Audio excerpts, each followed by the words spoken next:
and the various conspiracies surrounding the Watergate scandal. Yeah, I'm actually afraid that more material. I wrote this in 2010, and in fall of 2014, just last fall, a number of books came out on the anniversary of Watergate, and in a couple of them, they really laid out with new tapes and new court documents and new releases from the libraries that Nixon was far more of a criminal than anyone thought. And indeed, in 1968, not arguably, really, but sort of definitely committed treason. So I'm sort of hoping they don't get up to the, mine's fiction, but I'm hoping they don't get up and prove that it's not, that it's fact before I, can sell it as a novel. Well, it's regardless, one way or the other, as to how that goes, it's a tremendous thriller. Thoroughly enjoyed reading it, and I just can't emphasize enough of those segments of the book where the character Rick Putnam is riding that bike. You definitely nailed that. You had a bike? No, I did other things. You probably should get one. Well, I suspected if I'd had one, I may not be on the phone with you now, but I'd be buried somewhere. But anyway, you're in the process of writing several other book series right now that I think we should touch upon. You are just about finished with the sequel to Courier. The second book will be Warrior. Warrior Courier takes place in 1972, and at the end of it, they because of what has been going on, including the death of a number of people, he has to get out of town with his girlfriend. And Warrior starts out in 1973.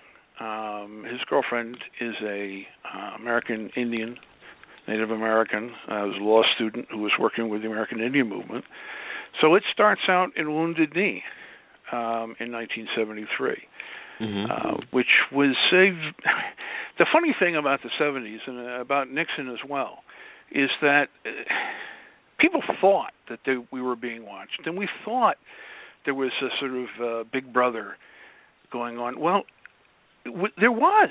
I mean, COINTELPRO was going on. The FBI was infiltrating and watching every indigenous protest group. After Wounded Knee, most of the AIM, not the ones you've heard of, but the lesser members, were killed all over the country. It really was a scary, scary time. And when we were in it, you would have thought you were paranoid. But in fact, they were after you. And go ahead.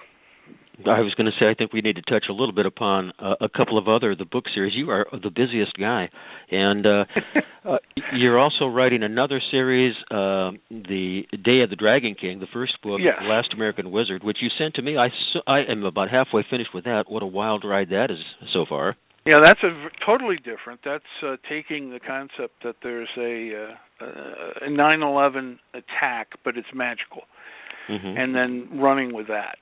And that was for fun. And then another series, which is going to be about a private eye who is working in Manila in the 1930s, and that comes out of research that I did for a documentary, which most people can see, called Rescue in the Philippines,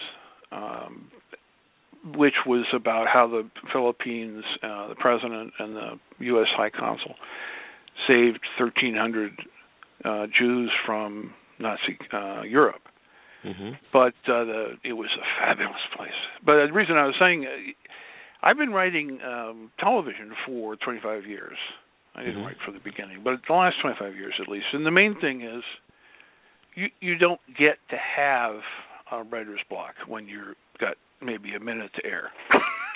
So you kind of write. I don't necessarily think I write well, but I do write fast.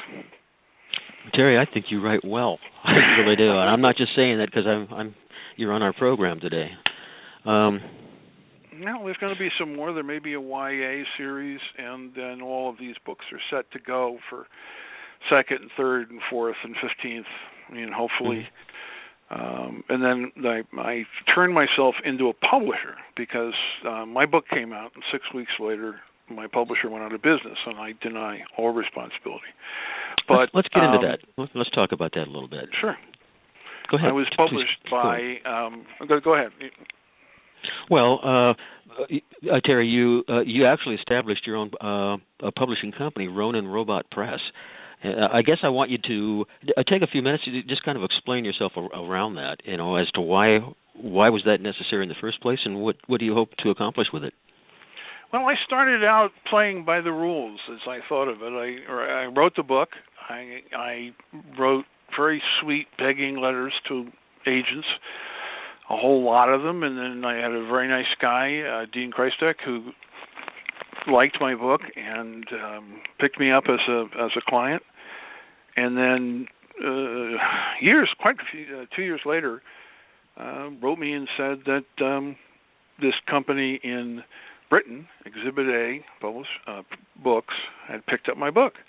And the editor I still have the letter the editor wrote me up on the wall to cheer me up. They were just great, but it was 18 months before they got the book out on the market, and quite literally, my book came out on May 1st, and the company went under on June 7th, and I was left high and dry.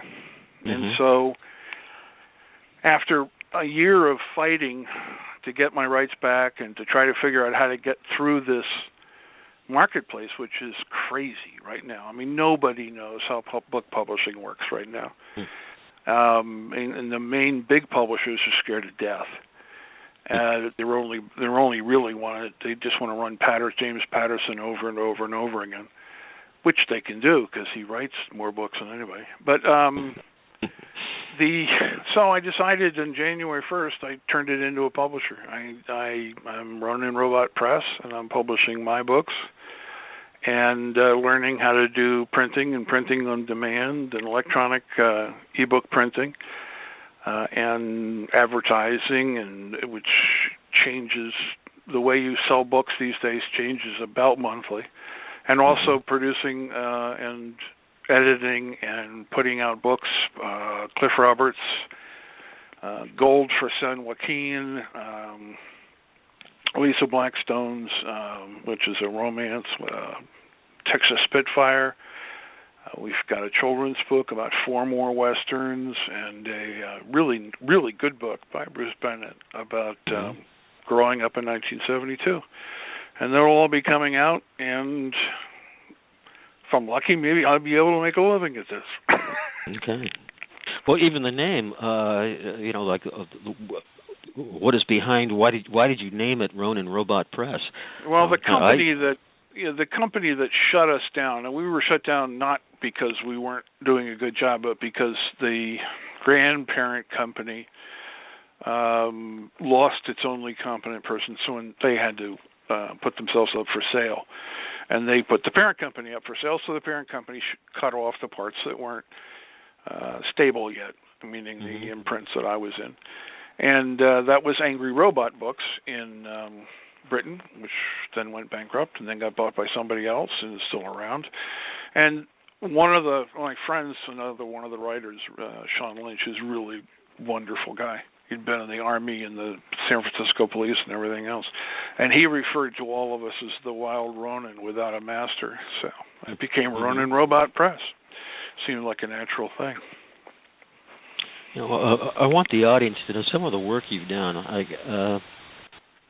I'd like to. I've got a short list here I'd like to read, and this is just a partial short list. But I'll start with Full Circle, Time Cut, 1969 to 2013, Book 1.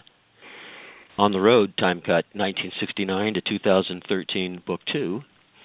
I thought that was a little bit, I don't know, it may have been presumptuous of me to steal Jack Kerouac's book name, but he didn't complain. That was about the period I went to college where I spent most of my time hitchhiking across country. Well, speaking about traveling, it never seems that way.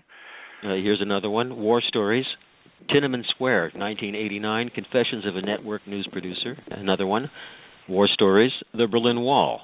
1989, Confessions of a Network News Producer. Did I mention Beirut, War Stories? Beirut, 1982, Confessions of a Network News Producer. There's a lot of work. 2 out of 3 of those are great examples of what not to do if you're in a war zone. I mean, okay. Beirut was my continuing inability to figure out where I should be and what I should be doing when people were shooting at me. I never was quite right about it. I mean, I didn't leave, but I didn't really get it right either.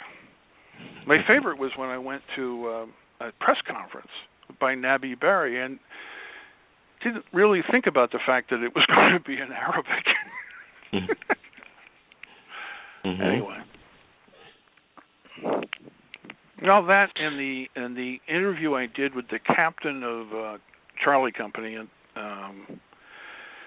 down at the on the airport, and I was doing the interview for sports, ABC Sports, because his co-captain at Maryland was one of the sportscasters at ABC, and the Maryland home game was coming up. And so I interviewed him about football, and we were getting fired at. I mean, there were bullets coming in. It was one of the more surreal moments of a rather strange career, I suppose.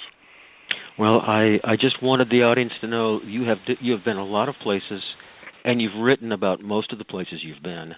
And I have found you to be such an interesting person to talk with on the phone, leading up to our interview today. Both of them. You too. Well, hey, thank you. Thank you very much. But I want the audience to know, where can they go to learn more about you and to buy your books?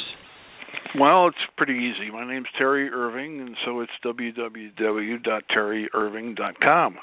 And that'll, and some things may change once I get my websites fixed up, but that'll take you and show you what Ronin Robot Books is doing and what I'm doing, and what I'm. Whenever I get a fan mail, I go crazy. Okay. And again, to the audience, for the audience, that is www.terry-irving.com. That's TerryIrving.com. Not to be mistaken with the former cornerback of the Arizona Cardinals. And you will find that confusion when you Google Terry Irving. But at any rate, I do want to thank you so much for appearing on our program today. I'm very much looking forward to reading Warrior, and I'm hoping that you will grace us with... you'll have a copy in the mail. Thank you so much. I would really enjoy interviewing you for that book as well. So I'm looking forward to that. Ready and any time you are, sir. It's been a pleasure. The pleasure is mine. And so at this point, I'd like to thank our global audience for tuning in this evening. Thank you to our sponsors who make our programs possible. And now to our listening audience from around the world, this is your host, Rich Gelhausen, saying good night.